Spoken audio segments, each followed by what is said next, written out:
Pernah kepikiran nggak sih kenapa banyak banget trader yang udah pakai indikator canggih macem-macem, tapi kok portofolionya tetap aja merah?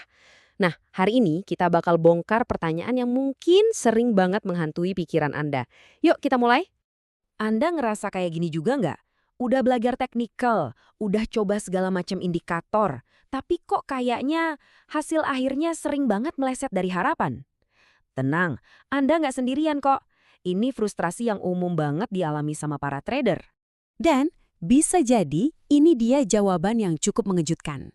Jangan-jangan yang Anda lawan itu bukan market yang bergerak acak, tapi ada pemain besar yang nggak kelihatan, yang diam-diam ngatur irama permainannya.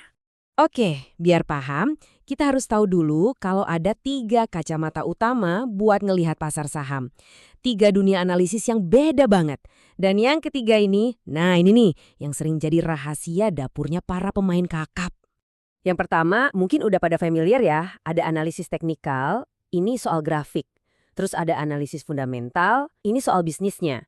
Nah, tapi yang ketiga yang jarang banget dibahas, dan ini fokus kita hari ini adalah bandarmologi.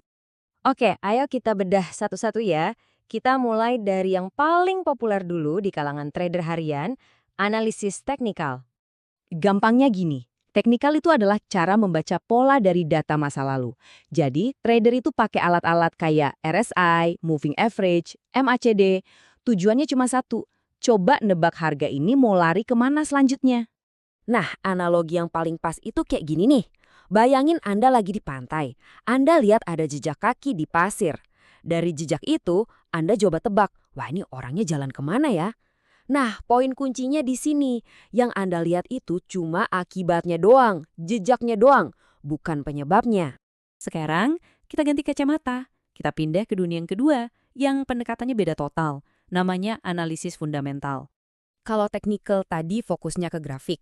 Nah, fundamental ini fokusnya ke kesehatan perusahaannya. Jadi kita ngulik jeroannya. Bisnisnya untung nggak? Prospek industrinya gimana? Manajemennya jago nggak?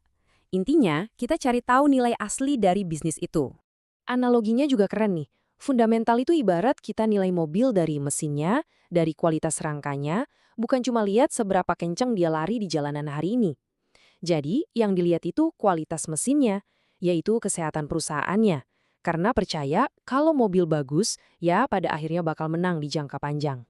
Oke, sekarang kita masuk ke bagian yang paling ditunggu-tunggu. Dunia yang tersembunyi. Yang bisa jadi, ini dia kuncinya. Kenapa market gerak seperti yang kita lihat? Selamat datang di dunia bandarmologi. Jadi, apa sih bandarmologi itu? Simpelnya, ini adalah ilmu buat ngelacak pergerakan bandar, para pemain super besar yang punya dana raksasa. Bisa jadi itu institusi, reksadana gede, pokoknya siapapun yang kalau transaksi itu bisa bikin ombak di pasar. Logikanya kan sederhana ya, harga saham itu soal supply dan demand, penawaran dan permintaan. Terus, siapa yang punya kekuatan paling besar buat nentuin penawaran dan permintaan itu?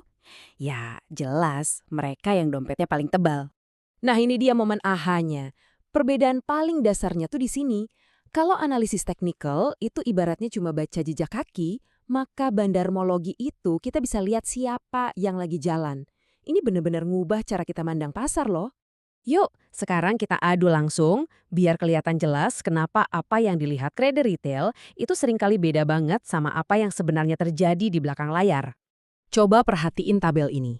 Analisis teknikal, fokusnya itu ke akibat. Indikator baru kasih sinyal beli, itu kan setelah harganya naik, reaktif kan? Nah, sebaliknya, bandarmologi fokusnya itu ke penyebab.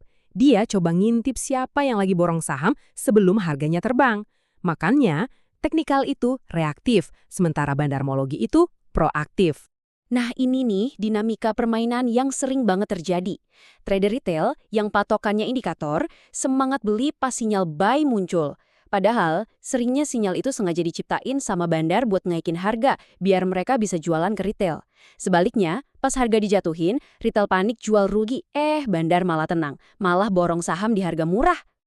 Terus gimana dong? Apa artinya analisis teknikal dan fundamental itu nggak berguna? Wah, ya nggak gitu juga. Kuncinya itu bukan milih satu terus buang yang lain. Tapi kita harus jadi kayak dirijen orkestra yang bisa gabungin kekuatan dari ketiganya Strategi cerdasnya itu kira-kira begini. Langkah pertama, fundamental. Ini buat cari nilai. Jadi kita saring dulu, pilih perusahaan yang mesinnya emang bagus. Langkah kedua, bandarmologi. Ini buat cari jejak. Kita intip, ada uang besar yang lagi ngumpulin barang nggak di saham ini? Nah, langkah ketiga baru deh teknikal. Ini buat cari waktu yang pas. Kalau perusahaannya udah oke, jejak bandarnya ada, baru kita pakai teknikal buat nentuin kapan waktu terbaik buat masuk dan keluar. Karena pada akhirnya, intinya cuma satu. Pasar saham itu bukan soal adu pinter-pinteran, bukan soal akademis. Ini adalah sebuah permainan. Dan pemenangnya bukan yang paling pintar, tapi yang paling paham cara mainnya. Jadi, sekarang setelah Anda tahu ada permainan di baliknya, pertanyaannya saya kembalikan ke Anda.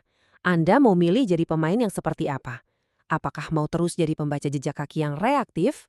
Atau Anda mau mulai belajar buat melihat siapa yang lagi jalan dan kemana mereka mau pergi?